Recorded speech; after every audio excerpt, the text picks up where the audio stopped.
జైలుకు సో పోవాల్సిందే. మీరు ఏమనుకుంటున్నారు ఇప్పుడు ఈ కాళేశ్వరం మీద విచారణ జరిగే అవకాశం ఉందని మీకు అనిపిస్తుందా? ఇప్పుడు మంత్రులంతా పోయి మేడిగడ్డ చూసి వచ్చారు, మేడిగడ్డ పనులు ఏదో స్టార్ట్ చేయాలన్నది ఏదో నడుస్తున్నట్టున్నది. ఎలాంటి వాడే కడతాడు, వాడు స్టార్ట్ చేస్తాడని.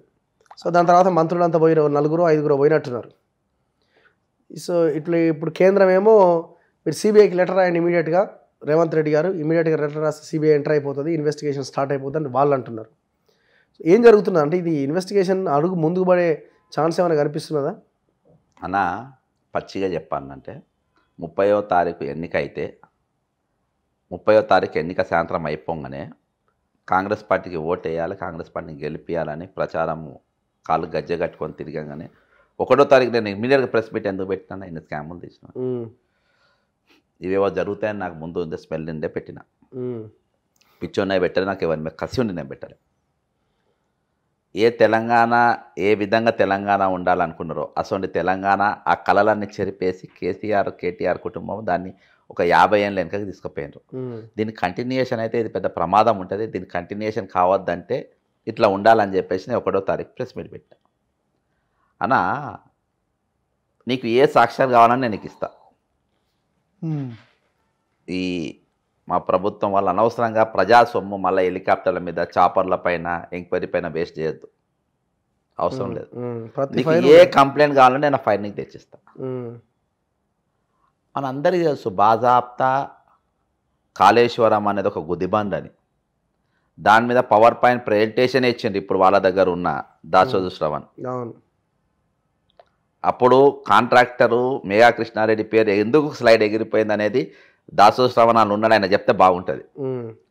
లాస్ట్ మూమెంట్లో స్లైడ్ ఎందుకు ఎగిరిపోయింది, రావి నారాయణ రెడ్డి హాల్లో నువ్వు ప్రెస్ మీట్ మన పవర్ పాయింట్ ప్రెజెంటేషన్ ఇచ్చినప్పుడు ఎందుకు ఎగిరిపోయింది? స్లైడ్ ఎగిరిపోయిందా? లేదు, అలా మెగా ఉంటాడా, మేఘా కృష్ణారెడ్డి పేరు ఉంటుంది. లేదు, ఆ రోజు దాదాపు 20 ఊర్లలో ల్యాండ్ ఎక్కువ దీని మీద సిన్సియర్ కొట్టాయనట్టు దామోదర నరసింహ నేను కళ్ళారో చూసిన. నేను ఆయనతో పోయినా, ప్రతి ఊరుకు నేను పోయినా. ఏటిగడ్డ కిష్టాపూర్కి వెళ్ళి మొదలు పొద్దుగాల 7 గంటలకు వెళ్తే రాత్రి 12, 1 గంట 2 గంటల వరకు తిరిగేది మేము ఊర్లలో.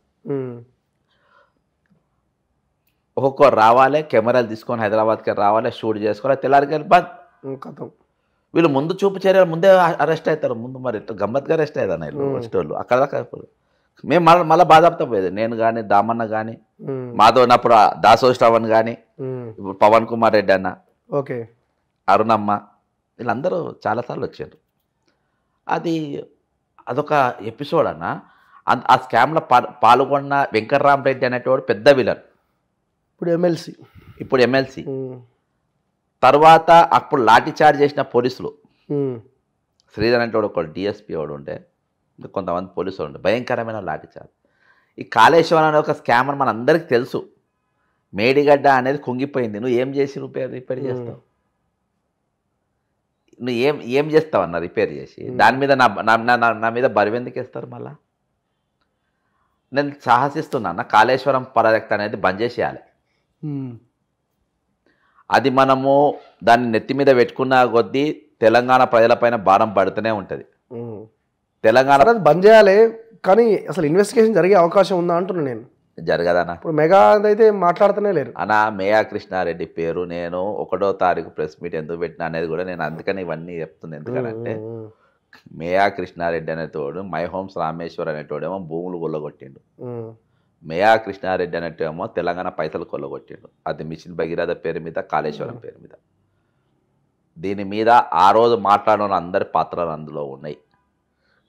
దీని మీద కాలయాపన తప్ప సిబిఐ ఎంక్వైరీ ఎందుకన్నా? జగన్ సిఐడి ఎంక్వైరీ వేయలే, కేంద్రం మనకెందుకు? వాళ్ళిద్దరు ఒకటేనే కదా మనం చెప్పింది. ఇన్ని రోజులు వాళ్ళు అరెస్ట్ చేయలే కదా. సిఐడి ఎంక్వైరీ వేసేస్తే అయిపోతాయి కదా. సిఐడి ఎంక్వైరీ ఖచ్చితంగా జరగాలి. కాళేశ్వరం అనే దానిపైన ఇంకా మనం రూపాయి కూడా పెట్టుబడి పెట్టద్దు, మనం మొయ్యలేము అది. మళ్ళీ ఏమన్నా మనం చేయగలుగుతామో నిపుణులైన ఎక్స్పర్ట్స్ మళ్ళీ తీసుకొని వచ్చి మళ్ళీ పూర్వం ఉన్నట్టుగా ప్రజలపైన భారం లేకుండా, పవర్ అవసరం లేకుండా మళ్ళీ ఏమన్నా చేయగలిగితే మన దగ్గర బ్రహ్మాండమైన ఇంజనీర్స్ ఉన్నారన్న. మన దగ్గర చాలామంది ప్రెజెంటేషన్ కూడా ఇచ్చిండ్రు. వాళ్ళతో చేపిస్తే బ్రహ్మాండంగా చేపిస్తారు వాళ్ళు. అదే మన మార్గం ఉందో చూడాలి.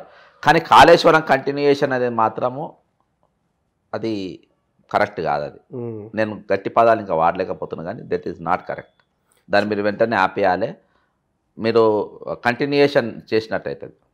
అదొకటి. మిషన్ భగీరథ మీద కూడా మీరు పాత ట్యాంకులు కొత్త నీళ్ళు వచ్చినాయంట కదా, అంక్షాపూర్లో నేను పోయినానా, ఇటో ట్యాంక్ ఉంటుంది ఇటో ట్యాంక్ ఉంటుంది. ఇటు ట్యాంకు కమతం రామరెడ్డి ఓపెన్ చేసింది, పొన్నలక్ష్మి పేరు ఉంటుంది మాది మంత్రివర్యులు. అటు సైడు సబితా ఇంద్రెడ్డి వాళ్ళ పేరు ఉంటుంది. లేటెస్ట్ కలర్లు వేసిన 1,30,00,000 రూపాయలు ఎత్తినాను అంశాపూర్లో. అక్కడికి వెళ్ళి చుట్టుపక్కల 50 కానీల మంచినీళ్ళే రావు.